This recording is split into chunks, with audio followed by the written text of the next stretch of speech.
Top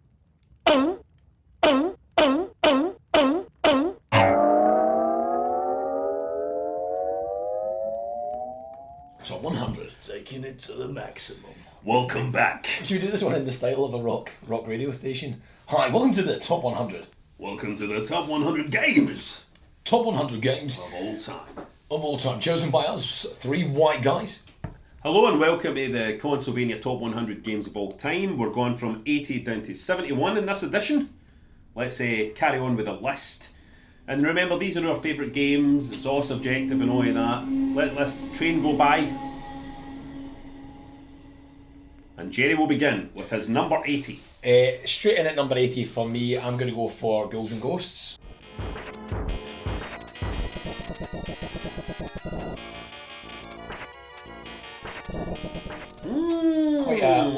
It's one of those ones you mention to people and people make that noise and go, Yeah, Ghouls and Ghosts is really hard though, isn't it? It was hard. For me, it's another one that kind of takes me back though to playing games with my wee brother.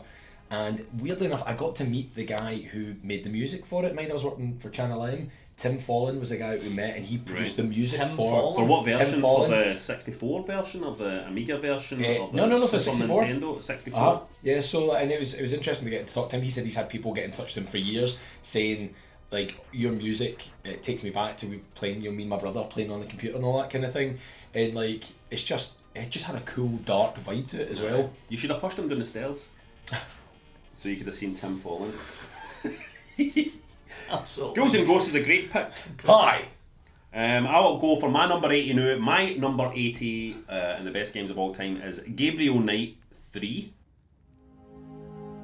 Ah, you must be Monsieur Knight in room 25. My name is Jean. If there's anything you... Point and click adventure game by Jane Jensen. Gabriel Knight 3 is my favourite of all the Gabriel Knight games. It's a wee bit clunky now when you play it. Some of the puzzles are quite obscure and quite dodgy, but my god, that is a very emotional and very deep story. Gabriel Knight 3 is a belter. What's your number? If you are over the age of 50 like we are, you can't play it anymore. It's text to Wii. Is it text to Wii? It's been a while. My number 80, strangely enough, like yourself, is a point and click, is Beneath a Steel Sky. I'll have to get decontaminated. Another time, perhaps. What's your opinion of Lamb? Ooh! Now I played Beneath the Steel Sky on Amiga, obviously, because I played everything on Amiga. And can you remember how many discs Beneath the Steel Sky came on? 7. 20. What? No! 20,000 discs. No way! Actually, 20,000 discs? 20,000 That's discs. amazing. You had to order them on pallets, and a guy would lift them up on his forklift and put them into your bedroom. 20,000 discs. That was, funnily enough, the same way that Ryan used to get his takeaways delivered. Yeah.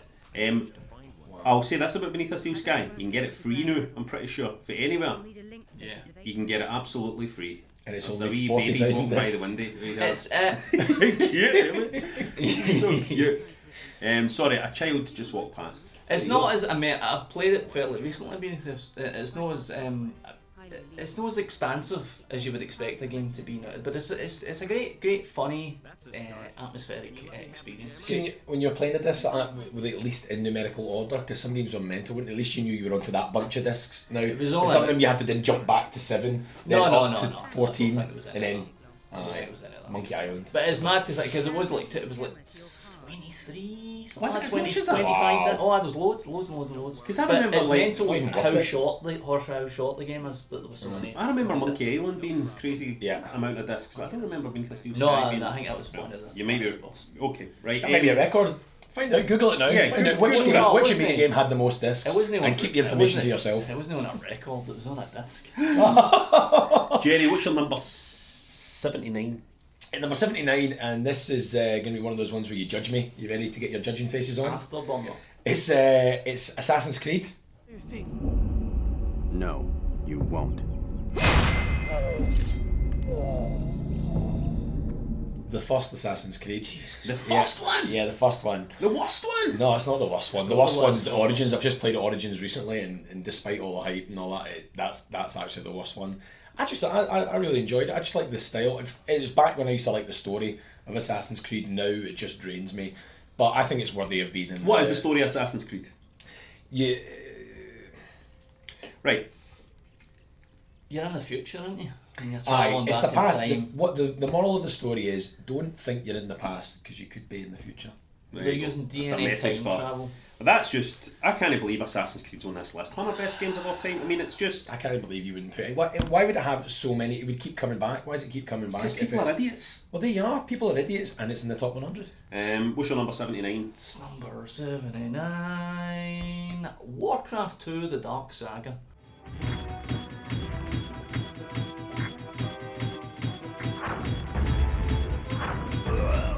In an age before World of Warcraft, there was Warcraft, real-time strategy game, orcs and monsters, and big catapults. I say big catapults, they're over that size. Right, scale. You what? It was the scale. They don't have scales. Orcs don't have scales. And it was. I played it on PlayStation, I'm sure, which was clunky, and the screen was all shrink down. But it was. It was like travelling into another world. I'm not the biggest real-time strategy fan. Yeah. But I have great memories. For some reason, I have memories of real-time strategy games being. There was something nice about them on the PlayStation. Because I loved the Warhammer, Shadow of the Horned Rat and stuff like that, and they were PlayStation games, and they were, it's like the controls were a bit clunky and stuff like that, but there was still just something about them. And Red Alert was brilliant. They couldn't be. This is the thing about they couldn't be as difficult. Because coming for like Amiga, where they try to create depth and then playtime by making games fucking ridiculously difficult. Real-time strategy games on PlayStation weren't actually that difficult. You could play through them and get. It was the start of that. It's still more they arcadey. want you to play the whole game. So they were enjoyable. They were, but as I say, restricted in a lot of ways. But yeah. Okay. My number 79 is a game set underwater. Game. Wow. It's set underwater in a base underwater where things have gone very wrong, and it is BioShock 2. This man Sinclair, he is an ally, and will guide you to Eleanor. Goodbye, Herr Delta. I prefer it to the first one. I prefer it to BioShock 1. I think it's a better game than BioShock. I think where BioShock kind of ran out of steam, I think towards the end, BioShock 2 has a really, really nice pace to it. And also, I was a new father at the time I played it, and a lot of the themes really resonated with me. It felt like almost the start of that wave of games where people developing games were becoming parents. There was a generation of people developing games who were parents and who were trying to bring these things into their stories. It's a very, very sad game, a beautiful game, BioShock 2. Do you think your BioShock Infinite is also about fatherhood? Yeah, we'll As well, maybe isn't discuss that later. Right, that's what I was wondering, if you're gradually going to ramp up your fatherhood stories, maybe that's a wee glimpse into the future. Maybe we'll discuss that later. Jerry, have you done your 79 yet? Yeah, I've done it, so 78. And do you want to do your 78 first? I will do 78, and I was just saying earlier that I'm not that big on real-time strategy games, so here's another real-time strategy game. It's Command & Conquer Red Alert. Vehicle reporting.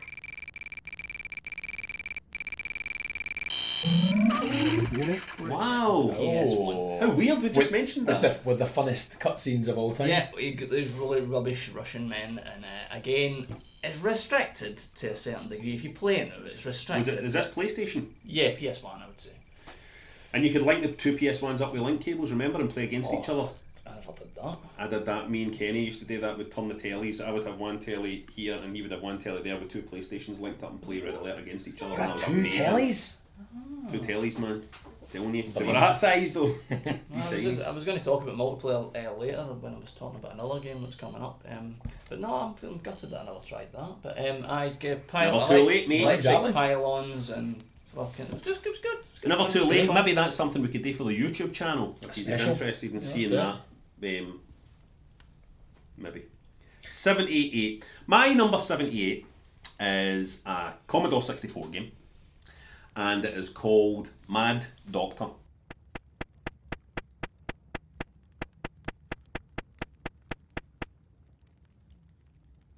Now, Mad Doctor is a game where you are essentially Dr. Frankenstein, pretty much, and you're trying to build Frankenstein's monster.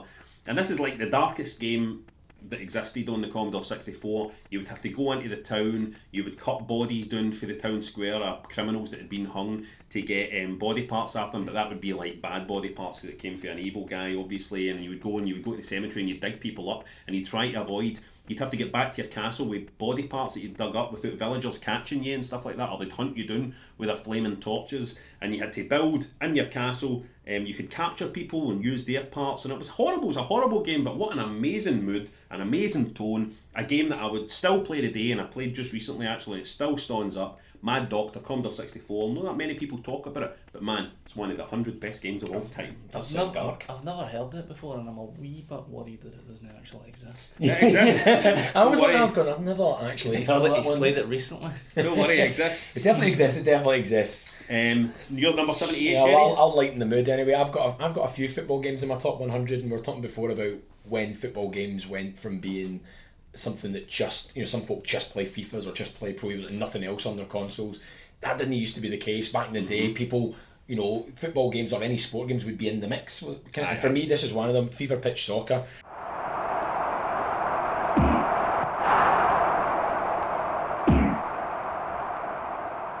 On the Sega Megadrive at the time, it had a different kind of style to it than you didn't have individuals. It wasn't about individuals, it was about styles of players. So some of the guys would be a barger, you'd sign a barger, or you'd sign a speedster or a trickster, and they all had different individual skills, and they all had like a special one-off skill. The bargers obviously just went and barge it, and I loved that. You could fill your team with bargers or fill your team with speedsters, and it was a really arcadey style game.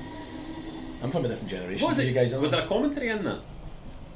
Well, actually, in the game. Wait, was there a voice? No, not really. It was I'm there thinking was something else. Actual sound soccer, bites. actual 11-a-side football rules. Fever Pitch Soccer. But it was a load of bargers. Bargers and speeders. And speedsters, yeah.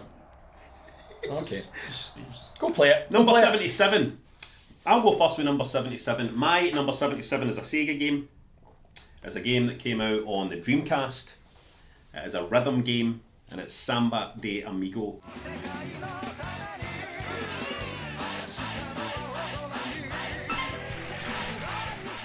It's a rhythm game. You play with your maracas.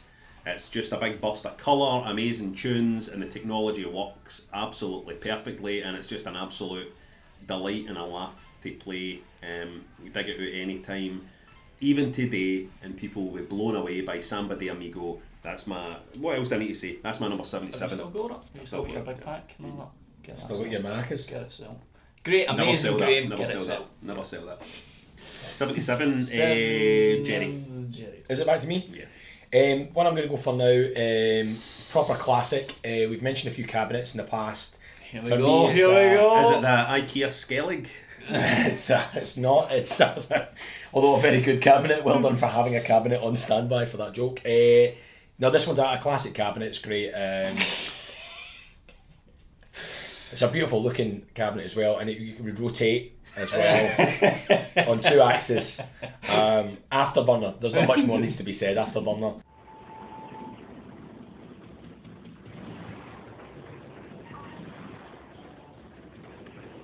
Great cabinet, and it takes me back to the days in the arcade. Arcade cabinets. Yep. Afterburner. What's your 77? My 77, I was talking about multiplayer, and one of the freshest memories I have of playing a game obsessively multiplayer was on the PS2, TimeSplitters 2.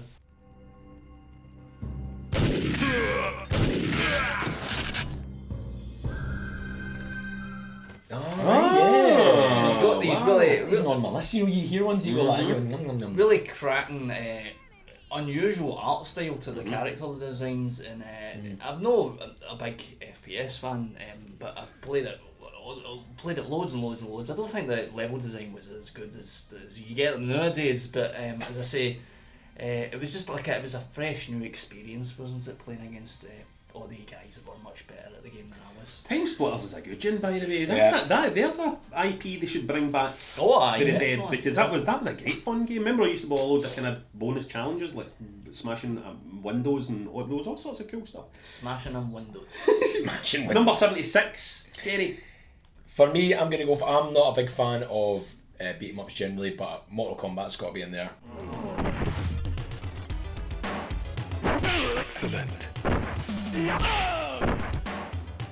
Is it the best? Is it the best? Is Street Fighter 2 the best? Is it Mortal Kombat? Street Fighter 2 is the best. Yeah, Mortal Kombat just seemed more adult though at the time when you first saw Mortal Kombat. You're like, oh, blood. Who was your guy? Who would I go for? Probably. That's too hard. Too many of them. Was he a Cage. barger? The guy you Was a barger or a speedster? Mortal Johnny Kombat Cage. though. Johnny Cage probably was kind of What was cool. your He was a guy? Hollywood What was your star, guy? wasn't he?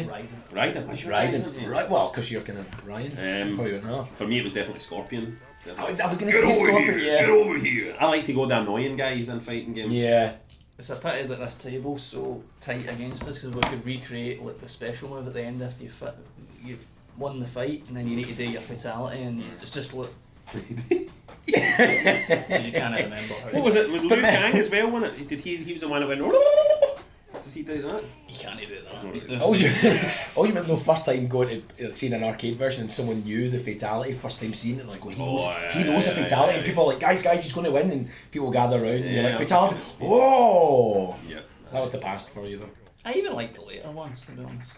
Yeah. Bigger, too. Well, I think the last Mortal Kombat, whatever the most recent one was amazing. I loved it. Right, go for it.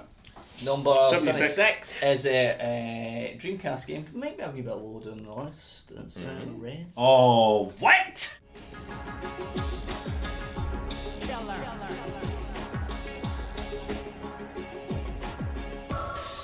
That's crazy low, maybe. Yeah, I mean, it felt like a revolution at the time, and a revolution that's nobody really went in that direction, really, that what we expected them to. But on rails, sure, beautiful art style, and an atmosphere that's unmatched. I never played Rez Infinite. Is that what it's called? The most recent one, the most recent re-release. So you not played it in VR, and I've not played it in VR. I would love to do that. That's too scary. But yeah, it was. It just felt like, as I say, it felt like something different, and it felt like it was going to lead to a new direction in games, but it didn't. Nobody really. There was a lot of stuff on the Dreamcast felt like that. Aye. It felt like a new. What a console, by the way. Right, my number 76 is a 3DO game. And it's a game I absolutely love. It wasn't just in the 3DO, I think it was PC as well. And it's Wing Commander 3. Brave and noble pilots here. Yeah, but when my life's on the line, I want a wingman I can trust. I shall try not to disappoint. No, Wing Commander 3 is a big space saga, a big giant space saga that starred Mark Hamill, who was fantastic in it, starred Biff out of Back to the Future, starred a porn star. It was.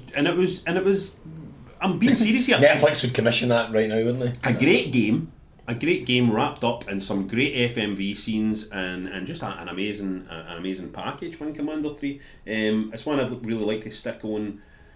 I really like to stick on again. I never played Wing Commander 4, but Kenny played it, and Kenny told me Wing Commander 4 was very good, but there was an awful lot of political cutscenes, a lot of dialogue and stuff like that, and some very, very dark themes in it. But no, this is Wing Commander 3. There wasn't even that much to the flying sections, but I fucking love the flying sections. It's just getting your target.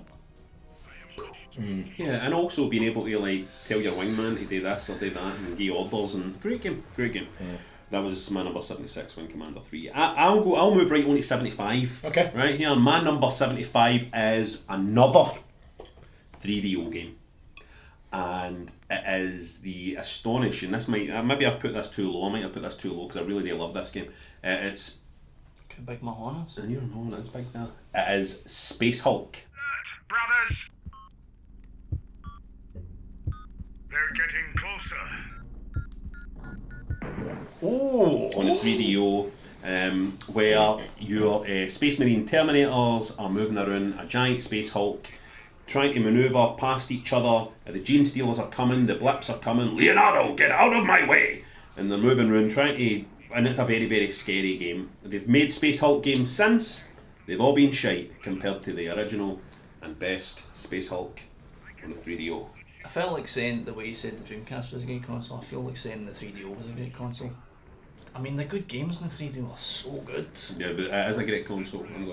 I will die on that hill. Do you think a lot of people kind of just mourn the Dreamcast though, don't they? And 3DO Yeah. doesn't seem to have that same romanticism about Because it. it cost £10 million. but I think as well, it's that the 3DO is in that area, like the CDI and stuff like that, where it was very FMV related and very kind of sort of seems dated now, the 3DO. Whereas the Dreamcast, if you stick it on the day, it still looks amazing because it's almost like an arcade machine in your house. You know what I mean?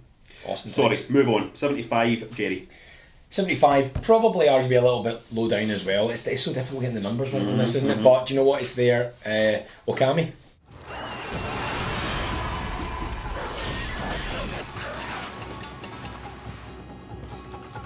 Obviously a beautiful game at the time. I mean, talking about beautiful games, that's the first thing everyone says about Okami, and it just felt really different to anything I played before, but just super beautiful to look at. And it was the end of, was it Cloverfield? Who made it? Cloverfield. I watched Cloverfield last night as well. But and that was their last game, I think, wasn't it? That kind of was they bowed out with that? Well, one of them, wasn't it? It was either that or God Hand. I might have been I Okami, think it was. actually. I'm Might have pretty been sure it was Okami. Okami, and you're like going, what two amazing games, and Aye. then for them to bow out with something as beautiful as that, but I huge. could never get into it. It's a bit. It's a long game. It's a long game. You I need felt it was a bit dull. I don't know.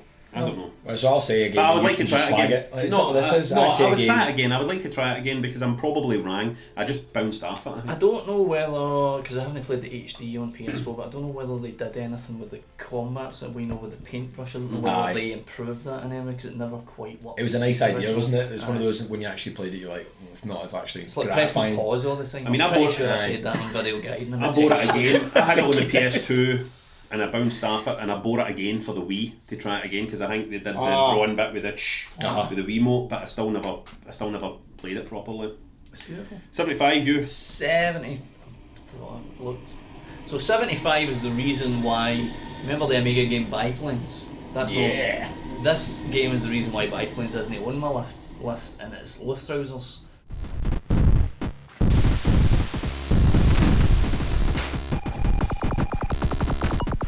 I'm not happy about you slagging biplanes. I'm not slagging it. I'm just saying that Luftrausers is the You're reason saying it's why. not on your top 100 games. So Yeah, but that's the reason why potentially Luftrausers is. But everything is, on this list is amazing. Aye. Right, and then biplanes isn't on your list, so therefore, But it's not we amazing. could do another list after the end of this one. Anyway, Luftrausers has a great selection of, very hard, great selection of ships. Doesn't specifically say Nazi, so you can use all of that kind of imagery, and everything's all cool and kosher. If Luftrausers had a multiplayer in it, it would be much further up my list. It's just solid fucking good fun. Quite tricky, but really, really solid good fun. I've never played it. But you can get it on the Vita as well. That's my favourite place to play it, is on the Vita. It's really, really What's your 74? excellent. Blast right in. 74, here we go, one of Robert's all-time favourite games at my number 74. It is Mass Effect. Oh. Hey. Shut up.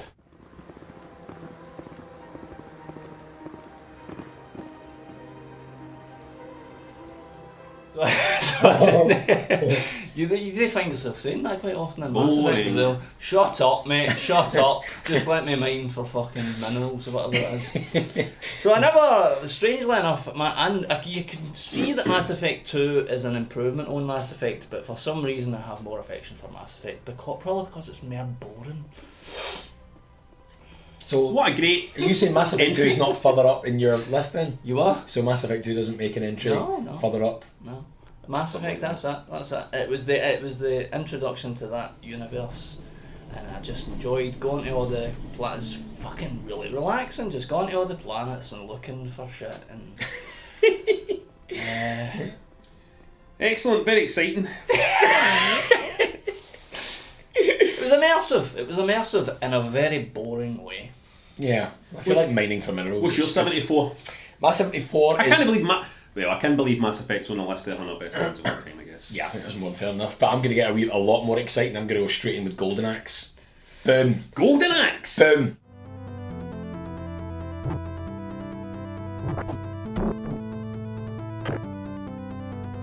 Talk about ramping up the excitement. Golden Axe. Golden Axe. Oh, you're mining for minerals. Forget that.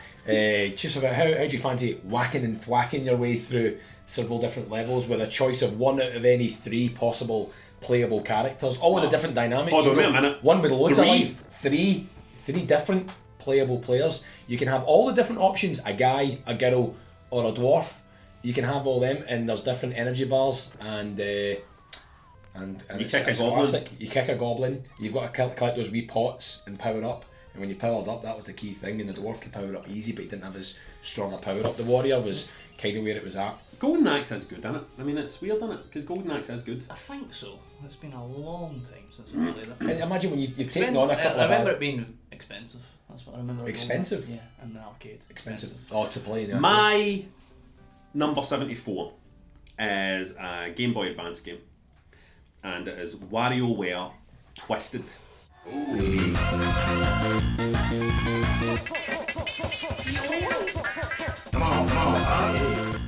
No, WarioWare Twisted was the one where it had a wee sensor actually inside the cart itself, and you put it into your Game Boy Advance, and all the puzzles and all the wee games you played were all done by tilting your Game Boy Advance. And my god, this is just, it's the fucking best fun in the world. It's the best fun in the world. It's my favourite of the WarioWare games. WarioWare Twisted, flipping it round, turn it upside down. Pick your nose. Constant laughs. Brush your teeth. Constant laughs. Burst a balloon. Yeah, all the things you want to do. It's like a job interview. Number 73. I'll go first with 73 because it's a game that has been on the list already from someone else. Oh. It's a Sega game. Afterburner. It's a sports game. Fever Pitch Soccer. And it's Sega Soccer Slam. Stay out of her way. He's got some power. Interception there. Now, Sega Soccer Slam is, as was said in the previous video, just an amazingly fun game. Big, colourful characters, a whole load of style, but man, the gameplay, it's just perfect. It's absolutely perfect gameplay. You stick it on right now, you can still have an absolute blast with it because there's not really anything else like it. I know Mario Strikers kind of followed a wee bit, but this is this is the real deal. I love Sega Soccer Slam. Did it have like barges and speedsters and stuff like that? It did a wee bit, barges and A speedsters. good group of games in the GameCube. They've clearly had in their mind party game. Like Yeah. Multiplayer party game. Easy to pick up and just an absolute Full of blast, action as man. well. That's Sega Soccer Slam. Solid fun. Solid fun. Shall I do 73? Yeah. 73. Max Payne.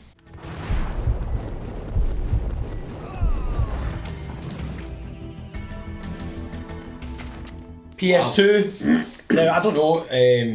Bullet Time. Bullet Time was the big push on Max Payne, and it looked cool. It looked like Sin City or something like that, didn't it? It looked really good. Bullet Time was amazing. I don't know. And then now that's like a stable part of many first-person shooters. Bullet Time. If you want to see what Bullet Time looks like. Yep. Max Payne. I've not played it. Have you not? 73 for Ryan. 73, I'm going to get a lot of online hate for this. Whoa. Wow, is it because it's too low? Nazi Lovers 4. Pikmin.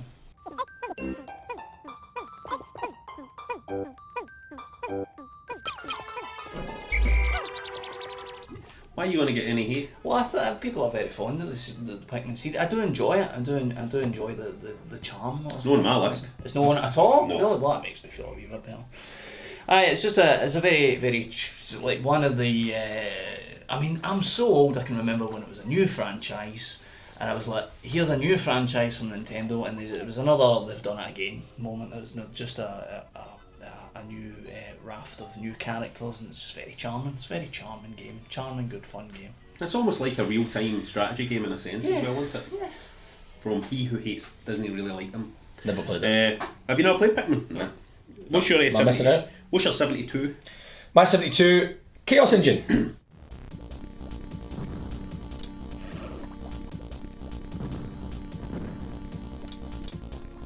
Wow! Bit of an Amiga classic at the time, just a cool vibe, that kind of steampunk kind of look to it. I'd not seen anything like that before. I noticed like a whole world of steampunks out there, so the fans must love that. And it was just full of action. The sound was amazing in it as well. Do you know what, playing Monster Hunter, it feels like Monster Hunter's got a similar elements to that, similar sounds and kind of look and coloration to it. But I thought Chaos Engine was amazing, and what a brilliant 2-player that was, back to back, zap zap zap zap zap. I was going to say that was kind of like a cheating Chaos Engine, because you could play 2-player, but if you played 1-player, you got a computer assist guy. Yeah. But if you let the computer assist guy die, Yeah, then you could get all the power-ups. You got all the power-ups, so you leveled up faster. I forgot We about tip that. for you there. Yeah, if you're going to play Chaos Engine tonight, 2-player. I bet they are, mate. No, you're not.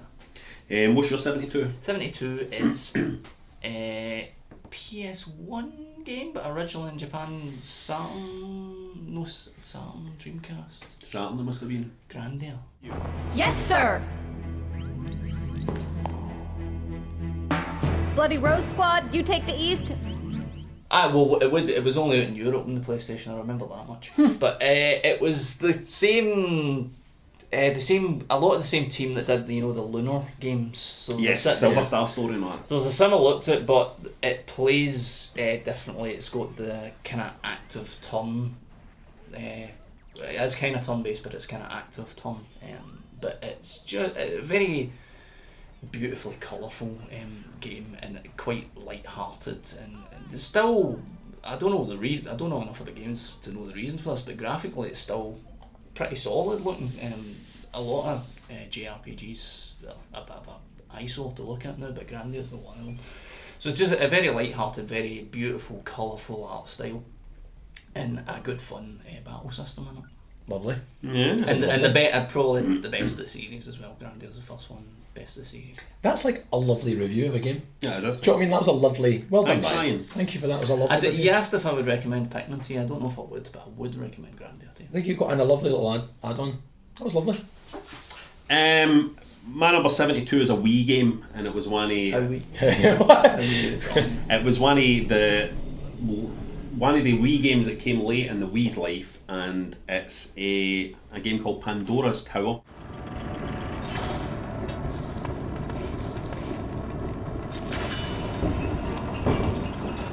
It's an action game in a sense, a kind of action game with kind of RPG elements where the love of your life has got this terrible sickness, and you're heading into Pandora's Tower in order to try and help her. And the reason and how you help her is by killing big monsters, big enemies, and feeding the flesh to her to keep her alive. It's a tale as old as time, isn't it? It's a tale as old as time. Yeah. It's a dark, beautiful game, beautiful action, beautiful puzzles within the tower itself.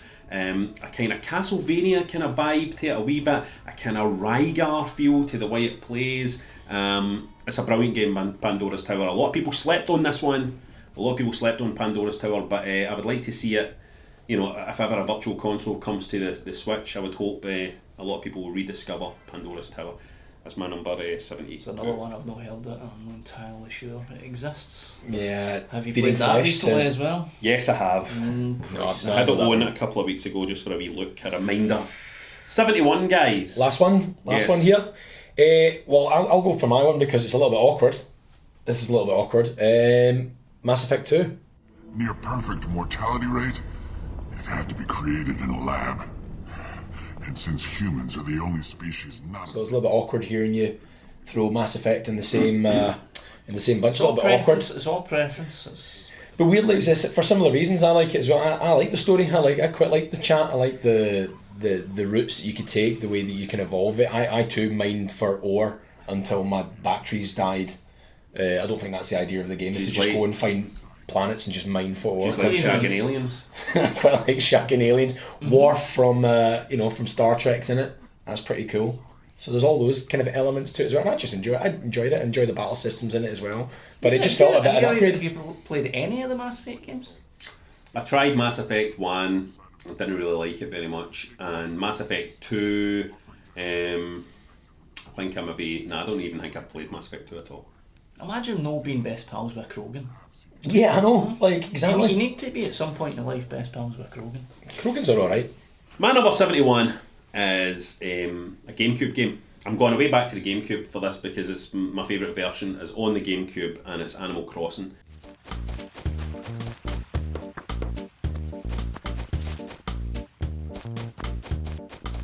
Animal Crossing on the GameCube, when I played Animal Crossing on the GameCube, it fucking blew me away.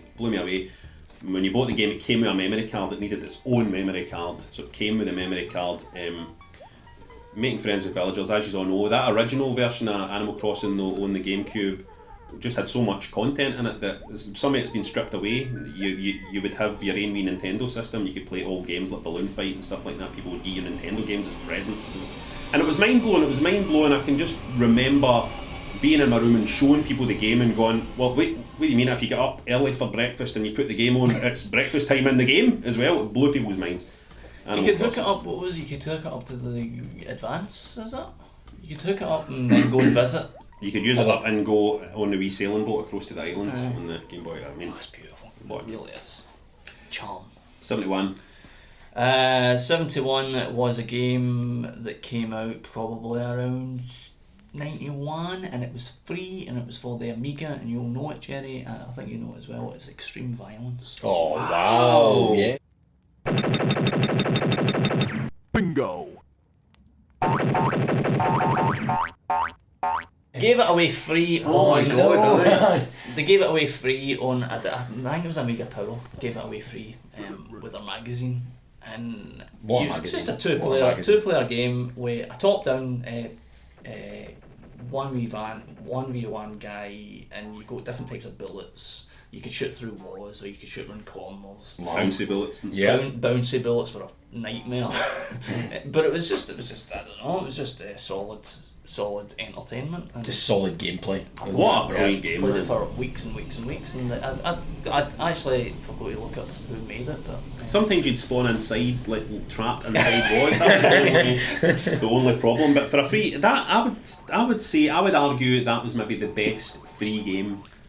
I can't even think. Well, Biplanes. I was just going to say Biplanes was a free. Biplanes and Extreme Violence are the two ones that stick in my memory, and it makes me wonder whether a game like that would get the exposure that it did at the time, because it was much more fun than games that were costing like 25-30 quid at the time. But it's a belter. So if you can find it on an emulator, try Extreme Violence. Wow. Yeah, well, the magazines were a replacement for Steam, weren't they? That wasn't there, so that was the only way you got like Wii games that you could have a wee go at was like buying those magazines, which weren't cheap, but then you could get a gem like that. This was an interesting wee section of the list, I think. Some wee surprises there. We'll see you next time, where we'll be going from 70 down to 61 as we start to move into the 70s. If you want to see episodes of Consolevania, don't forget to subscribe to the Patreon. Yeah, get on the Patreon page and back Consolevania, and you can watch all our shows. They're much fancier than this. It took me, honestly, about an hour and 10 minutes to export that last episode of Consolevania. Wow. That's how many transitions and effects are going on in that show. But we don't even mention Afterburner on it at all. So if you want to see Afterburner chat, these are the videos. Afterburner, no. After Effects, yes. Thanks for watching. We'll catch you later.